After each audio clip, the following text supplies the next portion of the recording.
आपल्या शाळेबद्दल, बालपणीच्या आठवणींबद्दल प्रत्येकाच्या मनात एक नॉस्टॅल्जिया असतो. मनाच्या तळातला हा ओलावा वर्षानुवर्षे कायम टिकून असतो. आपण कितीही मोठे झालो, कुठल्याही पदावर असलो तरी बालपणची मैत्री, जुन्या आठवणी याबद्दल आपण कमालीचे हळवे होऊन बोलतो. माझ्या शाळेनं मला स्नेहसंमेलनाचा पाहुणा म्हणून बोलावलं तेव्हा मी मागचा पुढचा विचार न करता पटकन होकार दिला, तो याच भूमिकेतून. मध्यंतरी 3 दशकांपेक्षा अधिक काळ उलटून गेलेला. पुलाखालून बरंच पाणी वाहून गेलेलं. तरी उत्सुकता होती. जिथं बालपणचे संस्कार घडले ती शाळा बघण्याची, आपला वर्ग, आपली नेहमीची बसण्याची जागा, बाकं, ती छोटीशी लायब्ररी, खेळाचं मैदान, दर तासाला वाजणारी भली मोठी घंटा, यापैकी कुठं किती काय टिकलंय हे बघायची उत्सुकता होती. शाळेनं आपली आठवण ठेवली याचा अर्थातच अभिमान वाटला. मुख्याध्यापिका आणि त्यांच्या सहकारी शिक्षिका निमंत्रण द्यायला आल्या तेव्हा मी जुन्या आठवणीत रंगून गेलो होतो. आमच्या वेळचं स्नेहसंमेलन, ती हौसेनं केलेली नाटकं, वादविवाद स्पर्धा, स्वयंशासनाचे प्रयोग, मिळवलेली बक्षिसं, मेहनतीनं काढलेलं वार्षिक हस्तलिखित, काय सांगू अन काय नको असं झालं होतं. आता अर्थातच काळानुरूप बऱ्याच गोष्टी बदललेल्या. पूर्वीचा शिक्षक विद्यार्थ्यातला लळा जिव्हाळा, वर्षानुवर्षे टिकून राहिलेला दुवा हे कदाचित आता नसणार. आताचे विद्यार्थी म्हणजे छतावर बसणारी औट घटकेची पाखरं, कार्यभाग साधला की उडून जाणारी.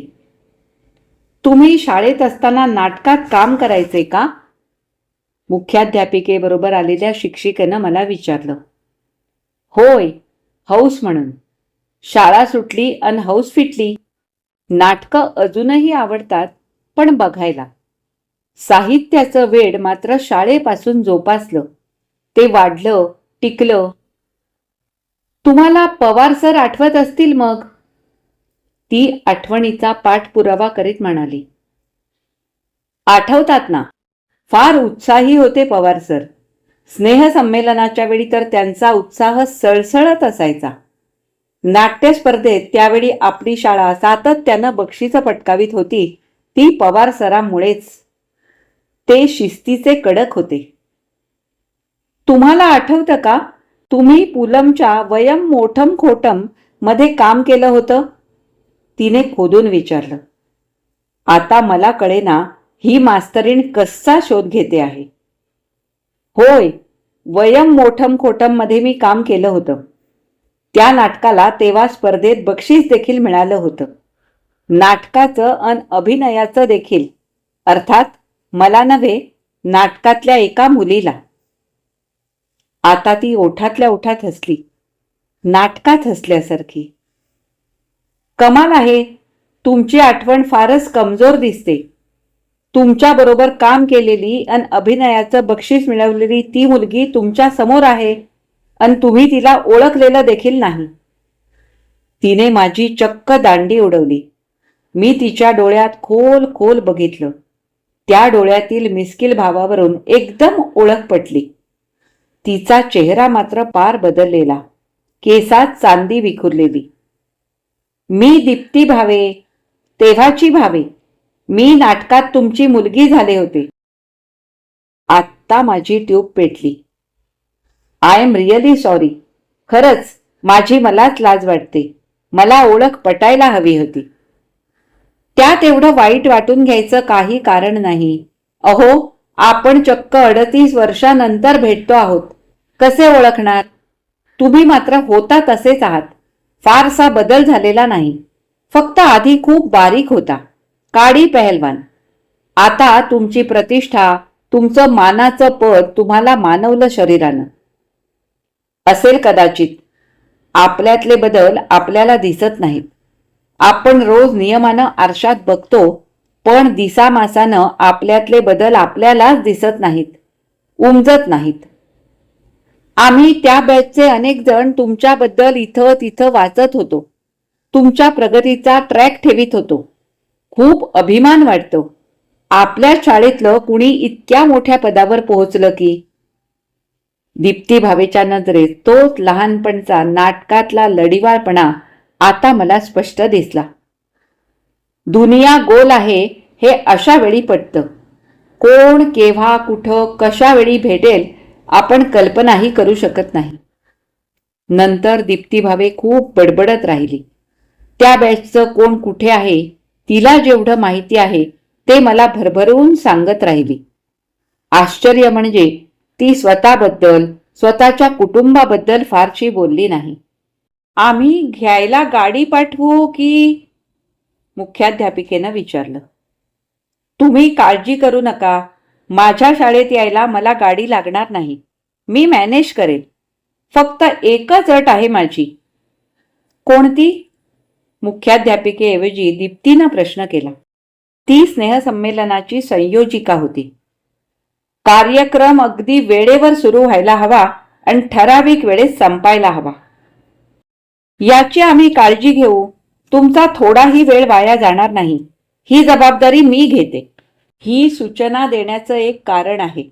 मला या शहरात येऊन 6 महिने झाले. दरवेळी कुठं ना कुठं प्रमुख पाहुणा म्हणून, उद्घाटनासाठी म्हणून जावं लागतं. पण आजपर्यंत एकही कार्यक्रम वेळेवर सुरू झाला नाही. आश्चर्य म्हणजे उशीर झाल्याची खंत देखील नसते आयोजकांना. जणू काही ते सगळं गृहीत धरलेलं. फार थंड शहर आहे हे.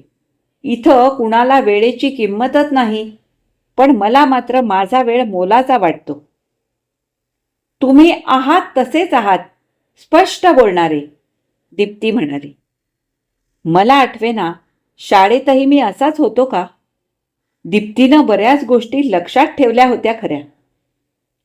निमंत्रण तुम्हा दोघांनाही आहे. मिसेसलाही घेऊन या बरोबर. अवश्य. तिलाही आवडेलच माझी शाळा बघायला. लग्नापूर्वी तिनं बाकी काही नाही, पण तिच्या गावची स्वतःची शाळा मात्र आवर्जून दाखवली होती. त्या दोघीही हसल्या. काळजी नको.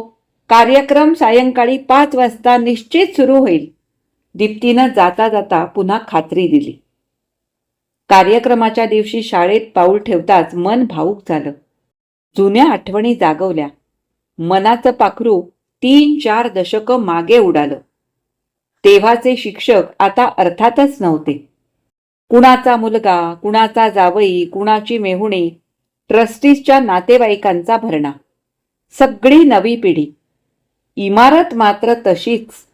पण कार्यक्रमाच्या निमित्तानं डागडुजी, रंगसफेदी झालेली.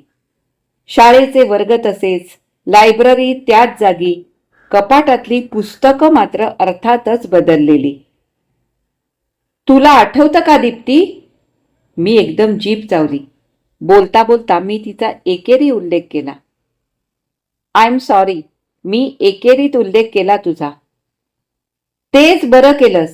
हे अहो जाहो फार औपचारिक वाटतं, नाटकी वाटतं. अरे, आजच्या भाषेत मी तुझी गर्लफ्रेंड नाही का? दीप्तीच्या या विनोदानं आजूबाजूचे सगळे खळाळून हसले.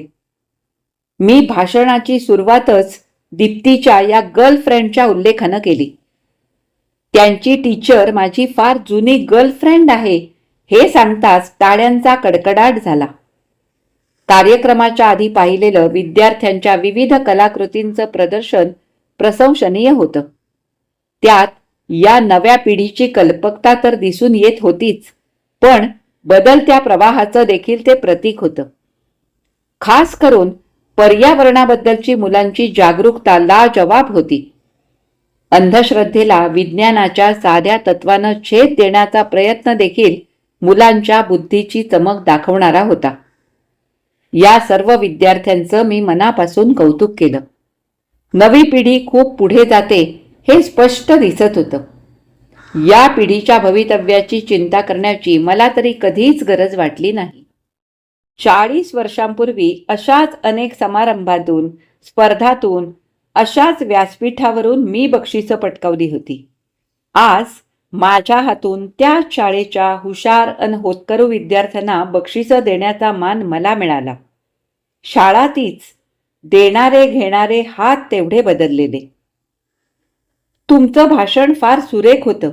या मुलांना असंच काहीतरी चेतवणारं कुणी सांगायला हवं आहे. अवतीभोवती सगळा राजकारणी सावळा गोंधळ अन अंधाराचा आनंदी आनंद. शाळेचे अध्यक्ष म्हणाले. आपल्या सुरकुतलेल्या हातात त्यांनी माझे हात प्रेमानं घेतले. ते गहिवरले. आपल्या शाळेचा विद्यार्थी या शहरात एवढ्या मोठ्या पदावर पोहोचला याचं कौतुक त्यांच्या सुरकुतलेल्या चेहऱ्यावर ओसंडून वाहत होतं. कार्यक्रम संपला. हार तुरे गाडीत ठेवले गेले. एरवी पाहुण्यांना काहीतरी भेटवस्तू, स्मृतिचिन्ह वगैरे देतात. शाळेच्या विद्यार्थ्यांनी मला अंगणात लावायचं झाडाचं रोपटं दिलं. ही हिरवळ वाढवणारी भेट मनाला स्पर्शून गेली. एरवी मिळालेल्या स्मृतिचिन्हांचं काय करायचं हा प्रश्न पडतो. आम्ही सर्वांचा निरोप घेतला. तेवढ्यात दीप्ती जवळ आली आणि म्हणाली, माझी एक विनंती आहे. दोस्त म्हणून तुम्ही माझ्या घरी यावं अशी इच्छा आहे. खूप काही बोलायचं आहे, खूप काही सांगायचं आहे. असं समज की एक दोस्त म्हणून मला तुझी गरज आहे. दीप्तीनं निमित्त छान साधलं. पोहोचवायला ती मुद्दाम आमच्याबरोबर आली कारमधनं. तुम्ही दोघंही या. ती माझ्या पत्नीकडे बघून म्हणाली. येत्या रविवारी चालेल? दीप्तीच्या प्रश्नात कसली तरी घाई होती. जणू तिला याच एका नव्हे अनेक प्रश्नांची उत्तरं माझ्याकडून हवी होती. आम्ही अवश्य येऊ. तसाही या रविवारी दुसरा काही प्रोग्राम नाही. माझ्याऐवजी पत्नीनंच तिला होकार देऊन टाकला. तुम्हाला नाही वाटत तुमच्या या मैत्रिणीला तुम्हाला खूप काही सांगायचंय? दीप्ती गेल्यावर शालन म्हणाली. म्हणजे काय? एक लेखक म्हणून? अनेक जण तसं म्हणतात. आमच्यावर लिहा. प्रत्येकाचीच काही ना काही कहाणी असते सांगण्यासारखी. मला तसं नाही वाटत. तुम्ही एक मार्क केलं का? तुमची मैत्रीण शाळेतल्या गप्पा मारताना तिच्या तुमच्या परिचयाच्या इतर मैत्रिणींबद्दलच बोलत होती. स्वतःबद्दल तिनं काही एक सांगितलं नाही. शिवाय शालननं वाक्य अर्धवट सोडलं. तिला बोलता बोलता गुलजारच्या चित्रपटासारखं एडिटिंग करणं, काटछाट करणं छान जमतं. कधी कधी मी तिला म्हणतो देखील, त्या एकता कपूरऐवजी तू माझ्या कथांवर सिरियल्स काढायला सुरुवात केलीस तर अनेक कंटाळलेल्या बायका तुला दुवा देतील. पण ती सगळं हसून वाऱ्यावर सोडते. आम्ही रविवारी दीप्तीच्या घरी जायचं कबूल केलं. तुमच्या एक लक्षात आलंय का? दीप्ती गेल्यावर शालननं विचारलं. तू असे विचित्रासारखे प्रश्न विचारित जाऊ नकोस. तू सांगितल्याशिवाय कसं कळणार मला? दीप्तीच्या गळ्यात मंगळसूत्र नव्हतं. शालनचं एकच वाक्य, पण ते बॉम्बस्फोटासारखं मला हादरवून गेलं. दीप्तीच्या गळ्याकडे बारकाईनं लक्ष द्यायचं मला काही एक कारण नव्हतं. तिच्या कपाळावर कुंकू होतं की नाही, होतं तर ते लाल होतं की काळं, याचंही कुतूहल असण्याचं मला कारण नव्हतं. शिवाय त्या शाळेतील समारंभाच्या गडबडीत अशा गोष्टींकडे बारकाईनं कुणाचं लक्ष जाणार? पण शालनच्या ते लक्षात आलं खरं. एरवी बायकांच्या टिकल्या चिकटणार त्या बाथरूम मधील आरशावर, अन आजच्या फॅशनच्या कलियुगात मंगळसूत्र घातलंच पाहिजे असं कुठे आहे? मंगळसूत्र, कुंकू, पायातली जोडवी यावरून बायकांचं सौभाग्य कसं ठरवणार? फॅशन म्हणून या सगळ्या गोष्टी बाजूला काढून ठेवणाऱ्या अनेक स्त्रिया अवतीभोवती असताना दीप्तीच्या गळ्यात मंगळसूत्र नाही, यावरून एकदम काही विपरीत निष्कर्ष काढण्याची मला तरी गरज भासली नाही. तरी शालनच्या अचूक ऑब्झर्वेशनमुळे मन हादरलं एवढं मात्र खरं. आता तर पुढच्या रविवारची दीप्तीच्या भेटीची मी उत्सुकतेने वाट बघू लागलो. आम्ही दोघंही रविवारी तिच्याकडे गेलो. ती बंगल्याच्या अंगणात आमच्या स्वागतासाठी उभी होती. केवळ स्त्री पुरुषांनाच नव्हे तर काही वास्तूंना देखील एक डोळ्यात भरणारं व्यक्तिमत्व असतं. मी माणसांइतकंच माणसं जिथं वावरतात त्या घरालाही महत्त्व देतो. अगदी बाहेरच्या दर्शनी भागापासून तर किचन हॉलपर्यंत घर आपल्याशी बोलत असतं. बाहेरची बाग, दर्शनी सजावट, हॉलचा रंग, फर्निचरची ठेवण, शोकेसमधली मांडणी या अमूर्त वस्तूंची देखील एक बोलभाषा असते. ती बोलभाषा त्या घरात राहणाऱ्यांची आवड निवड, त्यांचे स्वभाव विशेष, त्यांची सुखदुःख, त्यांचे मूड्स सर्व काही प्रतिबिंबित करीत असतं. अर्थात हे मुके भाव सगळ्यांनाच कळतात असं नाही, पण दीप्ती भावेचं घर मात्र आतून बाहेरून एक पारदर्शी प्रसन्नतेचा मुक्त आविष्कार घडवीत होतं, एवढं मात्र खरं. आता मात्र मी बारकाईनं लक्ष दिलं. दीप्तीच्या गळ्यात खरंच मंगळसूत्र नव्हतं, कपाळावर टिकली मात्र होती. या, गरीबाच्या घरात आपलं स्वागत आहे. स्वागत करणारी हॉलमध्ये दीप्ती एकटीच होती. एवढ्या मोठ्या बंगल्याची मालकीण जर स्वतःला गरीब समजत असेल तर 2 बेडरूम फ्लॅटचे मालक आम्ही स्वतःला काय समजायचं, तूच सांग. मी दीप्तीचा नाटकी डायलॉग तिच्यावरच उलटवला. अहो, ती एक बोलण्याची पद्धत असते. शालननं दीप्तीची बाजू घेत तिलाच सावरून घेतलं. आल्या आल्या दीप्तीनं कोकमच्या सरबताचे ग्लास आणले. हे खास आमच्या घरचं आहे, कोकणातलं, दीप्ती म्हणाली. अन माझ्या खास आवडीचं, शालननं पुन्हा दीप्तीच्या सुरात सूर मिसळला. तुम्हाला खरं सांगू का, आज मी तुम्हाला बोलवलंय ते माझ्यासाठी नव्हे, माझ्या मुलीसाठी. ती अर्ध्या 1 तासात येईलच. परवा तुम्ही शाळेत भाषण दिलं ना, तेव्हा माझ्या एक लक्षात आलं. इतरांना समजावून देण्याची, आपला मुद्दा इतरांच्या, खास करून तरुणांच्या गळी उतरवण्याची विलक्षण ताकद तुमच्या शब्दात आहे. तेव्हाच मी मनोमन ठरवलं, आमच्या तृप्तीसाठी तुमची मदत घ्यायची. दीप्तीनं एकदम विषयालाच हात घातला. काय प्रॉब्लेम आहे तृप्तीचा? मी आडवळण न घेता सरळ प्रश्न केला. सरबत खरंच खूप छान झालंय. शालननं बायकी स्तुतीचा शेरा मारला. एखादी वस्तू आवडली तर तसं बोलून दाखवायला हवं, म्हणजे यजमानांना बरं वाटतं. तृप्ती येण्यापूर्वी मी थोडक्यात सारं काही सांगते, म्हणजे तुम्हालाही तिच्याशी बोलायला बरं पडेल. घरातली बाई सरबताचे ग्लास उचलायला आली म्हणून दीप्ती थांबली. ती गेल्यावर दीप्तीला कंठ फुटला. तृप्ती 2 वर्षांची होती तेव्हा अचानक एका अपघातात माझे पती श्रीधर गेले. सगळं कसं नाटक सिनेमातल्यासारखं घडलं. अचानक स्कूटर ऑटोची टक्कर. तसं पाहिलं तर अनेक अपघात होतात, त्यातूनही माणसं वाचतात. अगदी 2ऱ्या-3ऱ्या मजल्यावरून पडलेली माणसं देखील, छोटी मुलं देखील सही सलामत वाचतात. पण इथं एकच धक्का त्या जीवाचा घात करायला पुरेसा होता. माझ्यावर तर आकाशच कोसळलं. त्या अपघाताच्या धक्क्यातून सावरायला बराच काळ जावा लागला. समजावणारे खूप समजावतात, खूप शिकवतात, पण अशा वेळी सांत्वनाचे, आधाराचे शब्द देखील कोरडे पोकळ भासतात. कारण सरते शेवटी जे काही सोसायचं, भोगायचं असतं ते ज्याचं त्यालाच. आई वडीलच नव्हे, पण सासू सासऱ्याने देखील दुसऱ्या लग्नाचा सल्ला दिला. स्त्रीच्या बाबतीत सौंदर्य हे हुकमी नाणं असतं. त्या भरवशावर कितीही उंच उडी मारता येते. याच ठेवीच्या बळावर अनेक जणांकडून विचारणा देखील झाली, पण मीच माघार घेतली, फक्त तृप्तीसाठी, तिच्या भवितव्यासाठी. नवं घर मला सामावून घेईल, आपलंसं करून घेईल, पण तृप्तीला वडिलांची माया मिळेल की नाही याबद्दल माझी मीच साशंक होते. अवतीभोवती आपण जे काही बघतो, ऐकतो, त्यावरून रिस्क घ्यायची माझी तयारी नव्हती.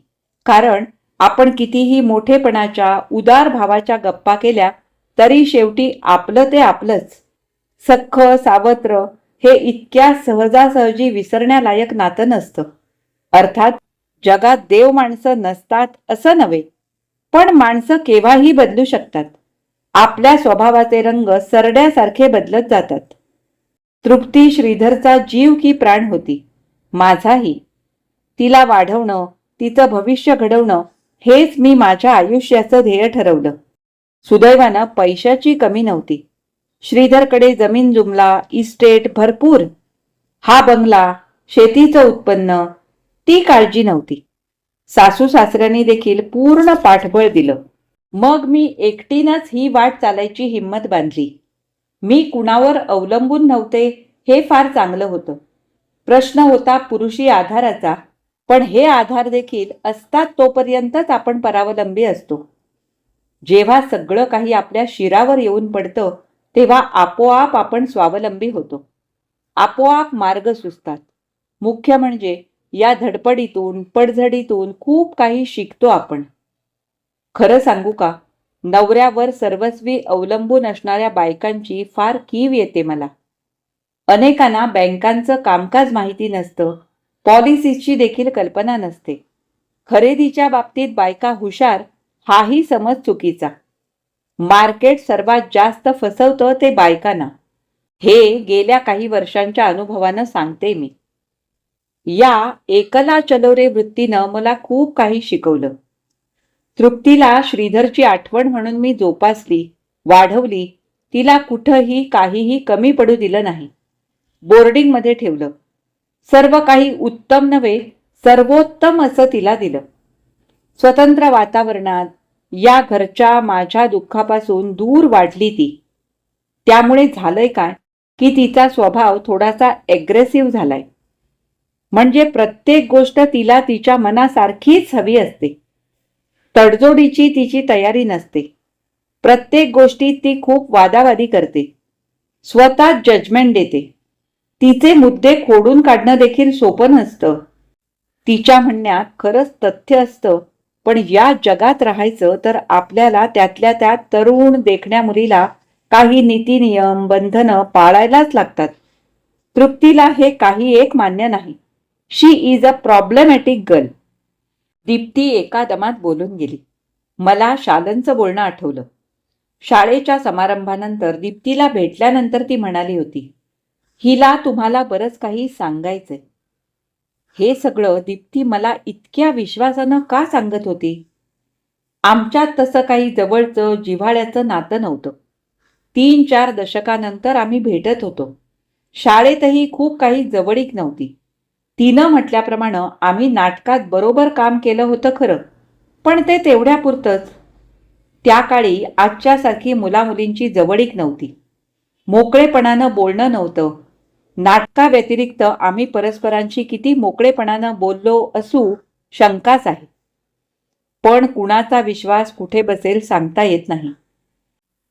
तुम्ही तिला प्रॉब्लेमॅटिक गर्ल का म्हणता? कधी कधी आपण समजतो तसा प्रॉब्लेम सिरियस नसतो. कसलं तरी धुकं असतं सभोवती, संशयाचं, गैरसमजुतीचं.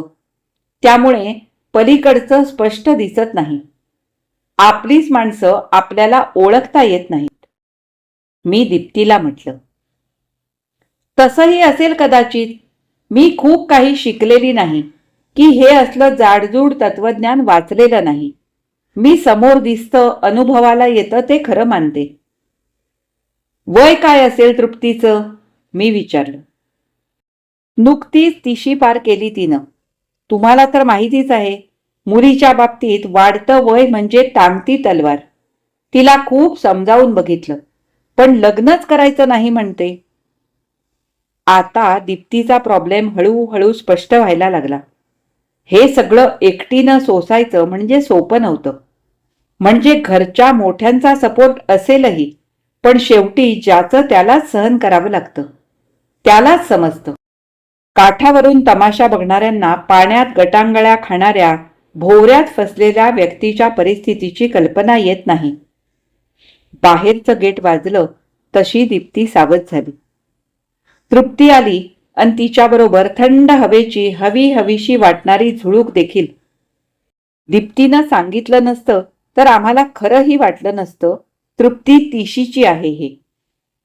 तिचं व्यक्तिमत्व टवटवीत गुलाबाच्या सुगंधी फुलासारखं होतं. कुणालाही पाहता क्षणीच भुरळून टाकणारं. Hello sir, how are you? तृप्तीची बोलण्याची स्टाईल कुणालाही चीत करील अशी होती. Hello aunty. तिनं शालनचे हात हातात घेतले आणि ती तिच्या अगदी जवळ जाऊन बसली. फार गोड आहे मुलगी तुझी. मी तृप्तीकडे बघत न राहून म्हटलं. आहे खरी, फणसासारखी गोड. हो ना ग? उत्तर दीप्तीनंच दिलं. फणसासारखी म्हणजे बाहेरून काटे आतून गोड बरं का? तृप्तीनं दीप्तीला जोड दिली. माझी आई बोलण्यात वस्ताद आहे.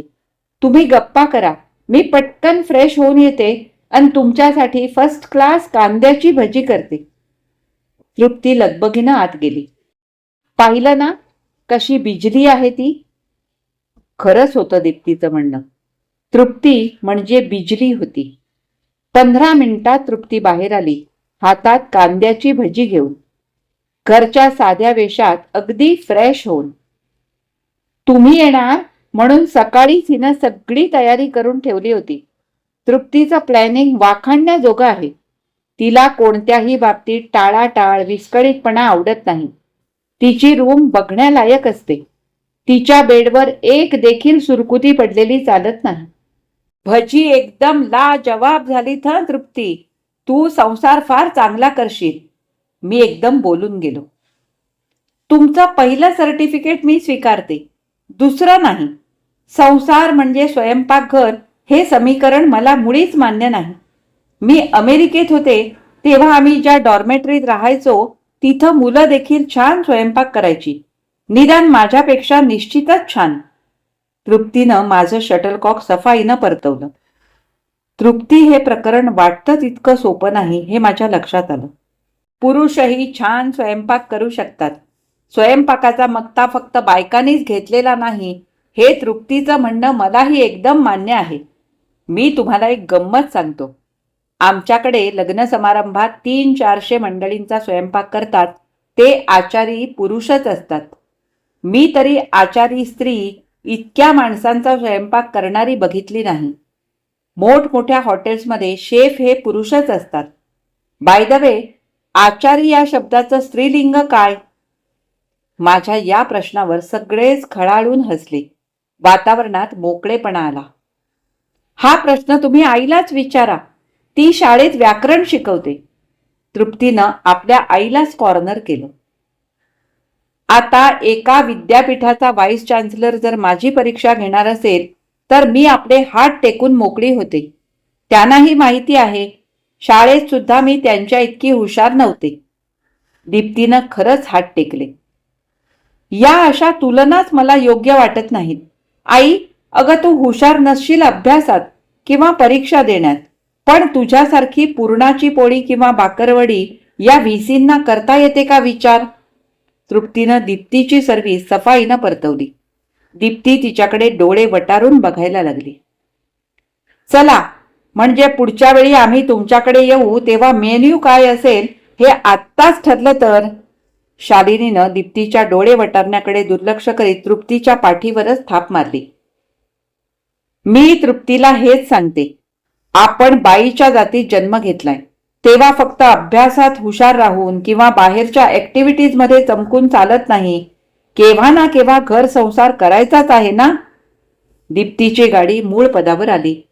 घर संसार, मुलं बाळ, त्यांचा अभ्यास, त्यांचा आजारपण एवढीच का त्रिज्या आपल्या वर्तुळाची?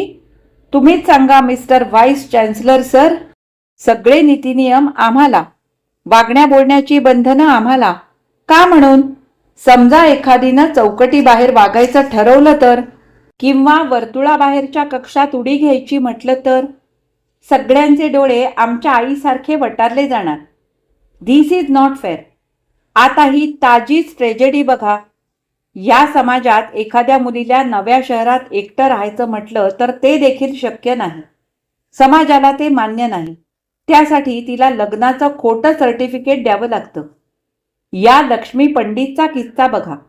आता तिचा आणि तिच्याबरोबर राहणाऱ्या मॉडेलचा प्रत्यक्ष संबंध काय हा वादाचा विषय असला तरी एका मुलीला सौभाग्यवतीचा नकली बुरखा घ्यावा लागतो याला तुम्ही कसं काय जस्टिफाय करणार? आता खोटं कोण बोलत नाही? आता तर खऱ्या खोट्याची, नीती अनितीची परिभाषा देखील बदलायला हवी. आजकाल काम साधण्यासाठी किंवा आमच्या आईच्या भाषेत आपला उल्लू सीधा करण्यासाठी पावलोपावली आपल्याला कुठं ना कुठं वाकडी वाट धरावीच लागते. लाच दिल्याशिवाय, खोटं बोलल्याशिवाय कुठं काम होतच नाही. तृप्ती फॉर्मात आली होती. तिची सर्व्हिस परतवणं खरंच कठीण होतं. तृप्ती म्हणते ते खरंच आहे. आता हे या नव्या पदावर आल्यापासून बघते ना मी, जितकी जबाबदारी मोठी तितक्या कटकटी जास्त. अहो, चांगली शिकली सवरलेली माणसं देखील भ्रष्टाचारात अग्रेसर असतात. किंबहुना जे इतरांना नैतिकतेचे संस्कृतीचे डोस पाजतात, दुसऱ्याचं बौद्धिक घेतात, ते स्वतः चिखलानं माखलेले असतात. शालननं तृप्तीचीच बाजू उचलून धरली. आता मी थोडं बोलू का? तसा मी इथं अल्पसंख्याक जातीतला आहे. तुम्ही तिघी स्त्रिया, पुरुष मी एकटाच. तेव्हा या मिक्स डबल्समध्ये तुम्हा प्रत्येकीची सर्व्हिस कशी परतवून लावायची हा माझ्या पुढे फार मोठा प्रश्न आहे. कारण शालन देखील तुमच्याच पक्षाला जाऊन मिळाली. तृप्ती खूप जोरात हसली. तिचं हे खळाळून हसणं मला एकदम आवडलं. अशा वेळी तिच्या गालावर फार सुंदर खळी पडते हेही माझ्या लक्षात आलं. मी एका गोष्टीची खात्री देते तुम्हाला, तृप्ती मध्येच म्हणाली. तुम्ही जर माझ्या विरोधात बोललात, म्हणजे माझा प्रत्येक मुद्दा खोडून काढण्याचा प्रयत्न केला, तर माझी आई तुमच्या पक्षात सहज जाईल. तिच्या बोलण्याकडे तुम्ही लक्ष देऊ नका. तिच्या जिभेला हाड नाही, दीप्ती म्हणाली. ते कुणाच्याच जिभेला नसतं आई, तृप्तीनं ताबडतोब उत्तर दिले. लेट्स ऑल काम डाऊन. आपण शांतपणे चर्चा करूया. एरवी इतकी सुंदर भजी, सगळा मजा किरकिरा होईल. मला एक सांग तृप्ती, भजी अजून आहेत ना? मी तृप्तीला प्रश्न केला. शालननं माझ्याकडे डोळे वटारून पाहिलं. भजी भरपूर आहेत, म्हणजे पीठ तयार आहे. गरमागरम तळून मिळतील. आणि हे बघा, एकमेकांवर डोळे वटारण्याची इथं स्पर्धा नाही लागलेली. तृप्तीनं शालनकडे पाहत म्हटलं. अहो, 4 भजी जास्त खाल्ली तर एक दिवस काहीही बिघडत नाही. लाईफ हे मस्तीनं एन्जॉय करण्यासाठीच असतं. त्या खुशवंत सिंगकडे बघा, 80-90 वर्षांचा म्हातारा, अजूनही नियमानं स्कॉच विस्की पितो. मस्तीत रंगून वृत्तपत्रात कॉलम लिहितो. तरी ठणठणीत आहे. त्याची लेखणी कशी तेज आहे या वयातही. आपण किती जगलो यापेक्षा आपण कसे जगलो याला महत्त्व असतं. हो की नाही हो व्हाईस चान्सलर सर? तुम्ही विचार करा. तोपर्यंत मी आणखीन भजी आणते गरमागरम. कॉफी कोण घेणार? सगळेच, उत्तर शालननं दिलं. तृप्ती एखाद्या विजेसारखी चमकून आत लुप्त झाली. तू काहीही म्हण दीप्ती, तुझी मुलगी खरंच खूप गोड आहे, हुशार आहे. ती आत गेल्यावर मी दीप्तीला म्हटलं. तोच तर प्रॉब्लेम आहे. खूप देखणी, खूप हुशार, बोलण्यात तरबेज, शिवाय परदेशात शिकून राहून आलेली. त्यामुळे तिला आपलं म्हणणं पटतच नाही. प्रत्येक बाबतीत मेरी मुर्गी की एकही टांग सारखी माझ्याशी वाद घालते. आपण काही समजावण्याचा प्रयत्न केला की उडवून लावते. म्हणते, आई तू काळजी करू नकोस, माझं मी बघून घेईन. पण आता ही तिशीची झाली. तिचं ती काय बघणार आहे, केव्हा बघणार आहे, हेच मला कळेनासं झालं. तुम्हीच तिला समजावून बघा. मी बघितलं. बोलता बोलता दीप्तीचा पदर अचानक डोळ्याला लागला. शालननं तिचा हात हातात घेऊन थोपटल्यासारखं केलं. स्पर्शात वेगळीच जादू असते. दीप्तीची काळजी अनाठाई नव्हती, पण तृप्तीचं मत खोडून काढणं तेही तेवढं सोपं नव्हतं. लहानपणीच वडिलांचं छत्र दूर झालेलं. ती हॉस्टेलमध्ये राहिली. स्वतंत्रपणे वाढली. खूप हुशार निघाली. स्कॉलरशिपच्या बळावर परदेशात गेली. शिकली. तिकडे खूप भटकली. वेगवेगळे देश, प्रदेश, तऱ्हेतऱ्हेची माणसं, वेगळी संस्कृती, हे सारं पचवत ती मोठी झाली. तिचं 30 वर्षांचं कोवळं आयुष्य हे असं तावून सुलाखून निघालेलं, छानपैकी परिपक्व झालेलं. दीप्तीच्या म्हणण्याप्रमाणे आम्ही तिला खरंच काय समजावणार, कसं समजावणार? मध्यंतरात दीप्तीनं तृप्तीबद्दल खूप काही सांगितलं. तिचे परदेशातले अनुभव, तिची भटकंती, तिला मिळालेली बक्षिसं, सर्टिफिकेट्स, खेळातलं प्रावीण्य. त्या कथनात अभिमान होता, गर्व होता कर्तबगार मुलीविषयी, तिच्या सर्वव्यापी मुक्त व्यक्तिमत्वाविषयी. पण दुसरीकडे खूपशी काळजी होती तिच्या भविष्याविषयी. गरमागरम भजी आणि स्ट्रॉंग कॉफी, साखर मात्र ज्याला हवी तशी टाकून घ्या. आजकाल डायबिटीसचा जमाना आहे ना. तृप्तीनं सर्वांना कॉफी दिली, शिवाय गरमागरम भजी आणि कैरीची चटणी. आई तुमच्या शाळेतल्या भाषणाविषयी खूप भरभरून बोलत होती. नव्या पिढीला तुम्ही मार्गदर्शन करा, पण त्यांना अंडर एस्टिमेट करू नका, त्यांच्यावर अविश्वास दाखवू नका असं मला वाटतं. तृप्तीच्या या स्पष्ट वक्तेपणाचं मला मनापासून कौतुक वाटलं. ती म्हणाली ते खरंच होतं. नवी पिढी काय चीज आहे हे नुकत्याच झालेल्या सारेगमच्या लिटल चॅम्प्सने सिद्ध करून दाखवलं होतं. तुझं म्हणणं बरोबर आहे. आम्ही आमच्या डोळ्यावर लावलेल्या चष्म्याच्या नजरेतूनच बघतो, पण हा डोळ्यांचा नंबर देखील वय झालं की सारखा बदलत जातो. तुम्हाला समजून घ्यायचं, तुमच्याकडे बघायचं तर दृष्टीला दृष्टिकोनाला स्थैर्य हवं.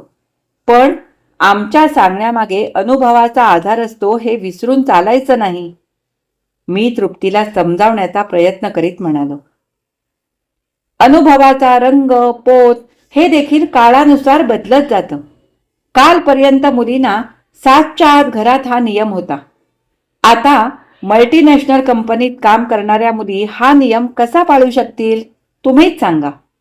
तिथं जास्त पगार मिळतो, फॅसिलिटीज असतात, तर मग कामातही शिस्त वेळेचं बंधन असणारच. त्यासाठी वेळी अवेळी काम करावं लागणारच. तिथं टार्गेट्स महत्वाचे असतात, गोल्स ठरलेले असतात. तिथं घरच्या अडचणींचा पाढा वाचून टाळाटाळ करता येणार नाही. कंपनी मुलगी म्हणून वेगळ्या सोयी सवलती देणार नाही, तशी अपेक्षाही करू नये. राहिला घर संसाराचा प्रश्न, तिथेही तडजोड हवीच, तीही उभय पक्षी हवी. स्त्रियांनी तडजोडीचा नमता घेण्याचा मक्ता घेतलाय हे मला पटत नाही. तृप्तीच्या बोलण्यात पारदर्शी पण होतं, सच्चे पण होतं. हे सगळं परंपरेच्या चौकटीत पचवायला कठीण होतं खरं, पण दीप्तीला त्याचाच त्रास होत असावा. ही समस्या फक्त दीप्तीची किंवा तृप्तीची नव्हती, ती घरची होती. माझ्या आर्ग्युमेंट्सला अंत नसणार. आपण पुन्हा कधीतरी बोलूया या विषयावर. पण प्रत्येक बाबतीत माझी मतं हे विचारपूर्वक घेतलेले निर्णय आहेत. त्यात उथळपणा नाही, कॅज्युअल अप्रोच तर नाहीच नाही. आता तुम्ही मला सांगा, आईला खरंच काही काळजी करण्याची गरज आहे का? तृप्तीनं समारोपाचा प्रश्न केला, पण उत्तराची वाट न बघता ती टेबलवरच्या बशा कॉफीचे मग्स घेऊन आत निघून गेली. आम्हीही निघतो आता. दीप्ती, तुझ्या प्रश्नाचं उत्तर तुझ्या मुलीनंच दिलंय. मला समजावण्याची काही गरजच नाही. मलाही वाटतं तू उगाच काळजी करते आहेस. तिचं बरं वाईट तिला कळतं. चुकली, ठेच लागून पडली तर ती स्वतःच उठून सावरेल. तू काळजी करू नकोस. मी दीप्तीला आश्वासन दिलं. तीही मोकळी झाल्यासारखी वाटली. आम्ही दीप्तीकडे आलो तेव्हा आभाळ बरंच दाटून आलं होतं. वाटलं आता आकाश कोसळेल, पण तसं काहीच झालं नाही. आम्ही दीप्ती तृप्तीचा निरोप घेऊन बाहेर पडलो तर चक्क ऊन पसरलेलं. लहरी निसर्ग कधी नव्हे तो श्रावणाशी इमान राखून खेळत होता. आज मी वाचलेली डॉक्टर विजय पांढरी पांडे यांची कहाणी घरची ही कथा इथेच संपली. ही कथा तुम्हाला कशी वाटली हे मला कमेंट करून अवश्य कळवा. आवडली असेल तर लाईक करा, शेअर करा. माझ्या चॅनलवर नवीन असाल तर माझ्या चॅनलला सबस्क्राईब करून सोबतचं बेल आयकॉन दाबायला अजिबात विसरू नका. आता आपण पुन्हा भेटू अशाच एखाद्या छानशा कथा वाचनासाठी. तोपर्यंत मी तुमचा निरोप घेते. धन्यवाद.